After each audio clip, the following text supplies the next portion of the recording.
Bonjour à vous. Maintenant, nous sommes avec Vincent Chailloux, directeur général délégué d'ESI Group. ESI Group qui travaille dans le prototypage virtuel. Alors, est-ce que vous pouvez essayer d'expliquer un petit peu simplement ce qu'est le prototypage virtuel et donner notamment des exemples d'applications, justement? Bon, je dirais, vous avez tous entendu parler d'un prototype. Un prototype, c'est par exemple une voiture de course que l'on appelle justement un prototype, qui est fonctionnante, que vous pouvez utiliser dans une course et qui vous permet rapidement de dire je vais pouvoir mettre au point, par exemple, du volume. Bon, ben ça, c'est l'exemple du physique.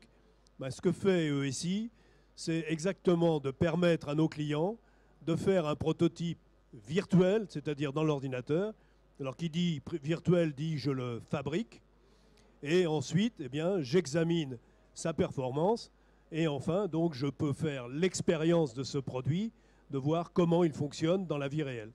C'est exactement le business que ESI a construit durant les 40 dernières années. Alors, quels sont les avantages de cette solution? L'avantage, c'est que il est clair que quand vous pouvez évaluer un prototype dans un ordinateur, à partir du moment où vous l'avez mis au point dans l'ordinateur, ça coûte un peu de faire cet effort, mais dès que vous l'avez, vous pouvez faire tous les essais que vous voulez, ça vous coûtera juste la ressource informatique pour le faire. Alors je vais prendre un exemple, quelque chose qui est très sensible par exemple dans l'automobile, ou même maintenant dans l'aviation, c'est les airbags. Les airbags, on a quand même envie qu'ils fonctionnent. Vous avez entendu parler de tous ces déboires qu'ont eu certains fabricants d'airbags. Eh bien, les bénéfices, c'est que si je peux utiliser toutes les combinaisons que je peux imaginer et de les faire tourner dans mon ordinateur, j'ai quand même un peu plus de chances d'avoir un produit sans risque et à partir de là, d'éviter de payer les milliards que malheureusement ces gens-là sont obligés de payer quand ça ne marche pas, quoi. Mais en termes de coût, on peut avoir une idée de l'économie générée éventuellement? Alors, ce que je vous donne là, c'est des mesures qui ont été faites par nos clients et qui ont accepté de témoigner sur ces chiffres. En gros, si je prends un domaine, par exemple, j'ai cité airbag ou crash automobile, on pourrait parler aussi de faire un atterrissage brutal d'un avion, etc.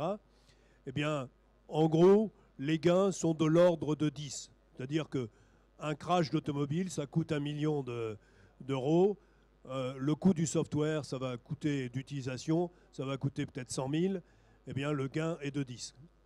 Quand vous commencez à combiner plusieurs applications pour mettre au point votre prototype, les mesures qui nous ont été données, eh bien, c'est un gain de l'ordre de 100. Donc, quand on voit de tels gains par nos clients, on se dit peut-être qu'on n'a pas vendu assez cher, mais je peux vous assurer qu'on s'emploie à le vendre le plus cher possible et à donner à nos clients le maximum de bénéfices.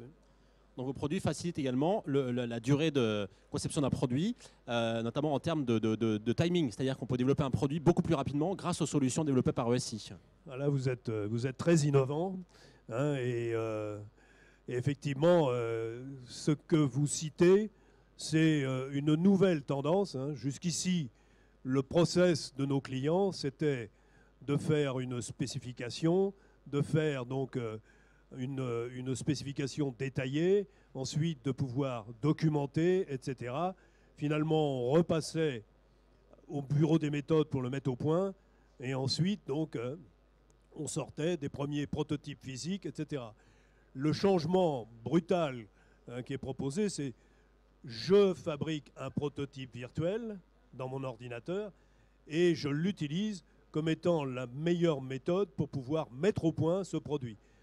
Et il est clair que là, il y a une rupture dans la façon dont nos clients commencent à travailler qui est absolument critique.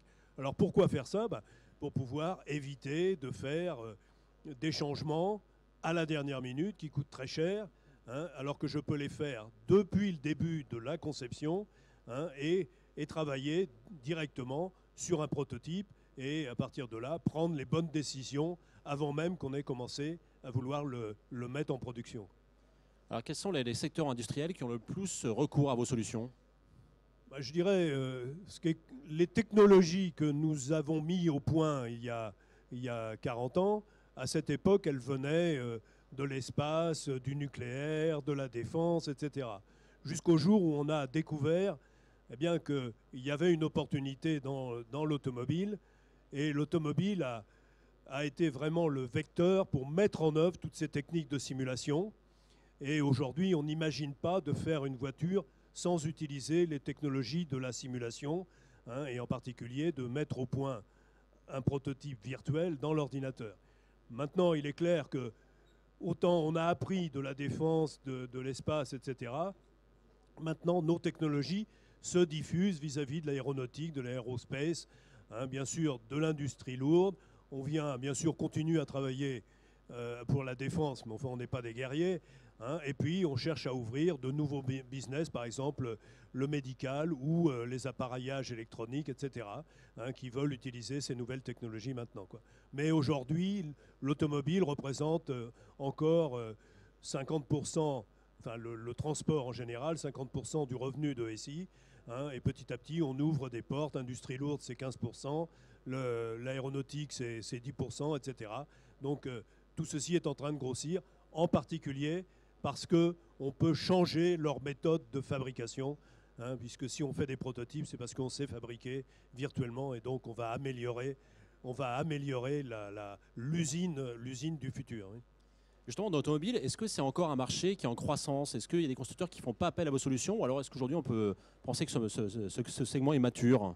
Alors c'est un bon segment mature, mais chaque année, on se demande si ça va peut-être un peu infléchir. Mais chaque année, la croissance du secteur automobile est pratiquement au niveau de la croissance de la société. Donc ESI croît depuis pratiquement 20 ans, on croît à peu près à 10% par an, hein, et l'automobile continue à croître aussi à 10%. Et de proche en proche, on fait émerger ces nouvelles techniques, ce qui nous permet une diversification et de nous aider à croître plus vite grâce à cette diversification. Et en termes géographiques, quelle est la répartition de votre activité? Ah ben on est très européen, hein, puisque ESI est une société française, hein, créée en 1973 et rapidement implémentée en Allemagne. Donc je dirais ESI est une société franco-allemande, hein, c'est-à-dire il y a pratiquement maintenant le même nombre d'employés en France et en Allemagne, donc avec un chiffre d'affaires très important sur l'Europe, de l'ordre de 46%. Par contre, on a été très très vite sur le marché asiatique, qu'on a pu saisir relativement vite, qui représente 35% de notre chiffre d'affaires. Hein, et puis nos concurrents principaux viennent principalement des États-Unis. Bah, donc on a une moindre part, on n'a que 19% de marché aux États-Unis. Mais il est clair que toutes nos technologies développées en Europe et en Asie, petit à petit, se redéveloppent sur le marché américain. Alors vous évoquez justement vos concurrents. Comment se place ESI sur son marché et qui sont justement vos poursuivants immédiats? Comme je l'ai dit, c'est-à-dire ESI est une société de prototypage virtuel qui s'appuie sur les technologies de la simulation numérique. Donc nous avons beaucoup de concurrents dans l'analyse et la simulation numérique, hein, et des grandes sociétés se sont dégagées, en particulier sur le marché américain. Et c'est un marché qui est extrêmement important, hein, qui n'a pas été inventé du tout par ESI. Hein. Là où ESI a inventé, c'est d'avoir fait des solutions de tests virtuels sur lesquels pratiquement sur chacun des domaines où nous sommes, nous avons un ou deux, parfois trois concurrents spécifiques dans ces domaines. Et à partir du moment où on est en train d'enchaîner tous ces tests virtuels, là, dans le domaine du prototypage virtuel, ESI est pratiquement unique. Mais pendant ce temps-là, le marché de l'analyse continue à se développer, mais certainement à moindre mesure, de l'ordre de 4 à 5%, alors que nous, nos résultats au premier semestre de cette année, on est déjà passé maintenant dans les 15% de croissance, donc ce qui montre que l'adoption de nos solutions répond à des besoins d'innovation dans lequel donc l'analyse ne répond pas. Mais nous bénéficions de toutes ces technologies mises en place par les sociétés d'analyse, en particulier américaines, sans les citer. Quelle est la rentabilité que vous dégagez aujourd'hui et quelles sont vos ambitions sur ce chapitre-là? Alors, beaucoup de gens critiquent que ESI, avec un tel produit et cette croissance, ne fait qu'une profitabilité de l'ordre de 10 à 12%, ce qui peut paraître, enfin je cite l'EBITDA de la société. Pourquoi est-on à ce niveau? Ben, c'est un choix puisque on veut devenir le partenaire d'innovation de nos clients. Donc nous maintenons une très forte R&D de 30% par rapport à notre chiffre d'affaires de licence, et qui est lui-même de l'ordre de 70% de notre chiffre d'affaires total, 125 millions. Et sur ce choix d'investir, eh bien, le bénéfice, c'est que ESI est passé à travers toutes les crises. Et si je regarde ma compétition il y avait 10 ans, il y a 20 ans, pratiquement tous mes compétiteurs de niche ont tous disparu, quoi. Alors que ESI continue à progresser. Donc la balance entre l'investissement qui a été fait en R&D nous protège par rapport à l'objectif de la société. Par contre, il est clair que maintenant que le marché, en particulier plus récemment, a compris cette valeur intrinsèque de cet objectif du prototypage virtuel, donc nous continuons à nous préparer pour les prochaines générations du prototypage, c'est-à-dire, excusez-moi, je vais prendre encore un autre mot un peu virtuel, ben c'est le jumeau virtuel, c'est-à-dire non seulement je conçois le prototype, mais je vais l'exploiter, comme on exploite une usine électrique, ben je peux exploiter, et si j'ai une image virtuelle dans l'informatique, je vais savoir quelle décision de maintenant je peux prendre. Donc ESI s'est lancé dans cette nouvelle étape du jumeau virtuel, qui est presque un jumeau hybride, puisqu'il est réel et virtuel en même temps. Eh bien, ESI se prépare. Donc la quantité d'investissement est toujours très très fort, y compris les 6 sociétés que nous avons rachetées l'an dernier, qui vient alimenter cette nouvelle génération. Mais d'un autre côté, il est clair que nous cherchons à améliorer nous cherchons fortement à améliorer les fondamentaux de ESI, et il est clair que le fait d'être à 10, 12 nous laisse penser que aller à 15, c'est quelque chose qu'il est facile d'atteindre, puisque, comme je vous l'ai dit, on se développe dans beaucoup d'industries. On a maintenant été accepté par les grands clients comme le fournisseur de prototypage, et on est même en train de préparer la prochaine génération, bien sûr qu'on n'a pas fait indépendamment de nos clients. Alors les actionnaires de référence de ESI aujourd'hui sont les fondateurs. Comment vous voyez évoluer le tour de table de l'entreprise à terme? Comme vous pouvez l'entendre, si mon message est clair, c'est que l'industrie ne peut pas ne pas prendre des solutions autrement que du type ESI. Et il est clair que ESI va avoir un appel très important. Un appel très important, pourquoi? Parce que tout le monde va vouloir concevoir en se basant sur un prototype virtuel. Alors, on se prépare, on s'est préparé en ayant une nouvelle équipe de direction qui prépare l'avenir de toutes les fonctions de l'entreprise, mais on se prépare aussi que si on devait faire face à des demandes très importantes, eh bien que ESI, si nous trouvons des partenaires financiers qui vont nous aider à aller plus loin dans le développement de la société, nous sommes complètement ouverts. Enfin, pour l'instant, la société se développe bien. Le stock est largement monté récemment, puisque la valeur de l'offre a été reconnue, et donc on a été analysé d'une façon différente que simplement regarder les fondamentaux de ESI, mais regarder aussi la valeur intrinsèque de ESI. Donc aujourd'hui, les choses se passent bien, ce qui nous laisse préjuger. Maintenant, autrement, on est complètement ouvert, comme doit l'être une société publique, et que nous écoutons tous les différents paramètres du marché. On va peut-être prendre des questions dans la salle. Si des personnes sont actionnaires ou aimeraient poser des questions à monsieur Chailloux. Bonjour Monsieur Chailloux.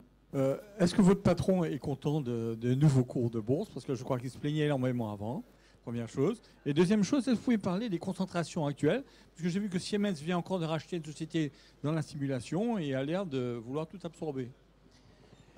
Ok. Et, notamment la concentration aux États-Unis, parce qu'aux États-Unis aussi ça se concentre, j'ai l'impression. Ok, donc le président donc, de ESI certainement a fêté avec enthousiasme l'arrivée du stock à 40. Hein. Aujourd'hui, il est à 39,99. Enfin, c'est quand même bien d'être maintenu à ce niveau-là. Et effectivement, c'est une grande satisfaction. Alors une satisfaction, parce que c'est le travail de toute une vie, hein, d'une façon. Mais d'un autre côté, c'est aussi une opportunité, puisque qui dit croissance dit qu'aujourd'hui, on s'est interdit de faire des acquisitions basées sur la valeur du stock, mais ça ouvre de toutes nouvelles perspectives quand on commence à être valorisé à des niveaux plus élevés. Donc ça, c'est une première réponse. La deuxième, il est clair que le développement de SI, ce n'est plus seulement dans les départements de test ou dans les départements de prototypage, mais c'est réellement donc l'arrivée de l'usine du futur, hein, dans lequel ESI a un avantage énorme, c'est que nous avons inventé le prototypage virtuel et il fonctionne complètement aujourd'hui, puisqu'il est choisi par nos grands clients et c'est ce qui fait la croissance de ESI aujourd'hui. Le fait que Siemens investit, c'est tout à fait heureux. Moi, je pense que ce que fait Siemens, c'est de gérer complètement le hardware du futur de cette, on peut l'appeler l'usine du futur. Et à partir de là, si vous voulez, si l'hardware est pris en compte, nous serons très contents de pouvoir y mettre notre software. Hein. Donc je ne vois pas ça comme une concurrence, je vois ça comme la solution de l'usine du futur qui émerge, quoi, hein, grâce à des grands partenaires. Pardon ?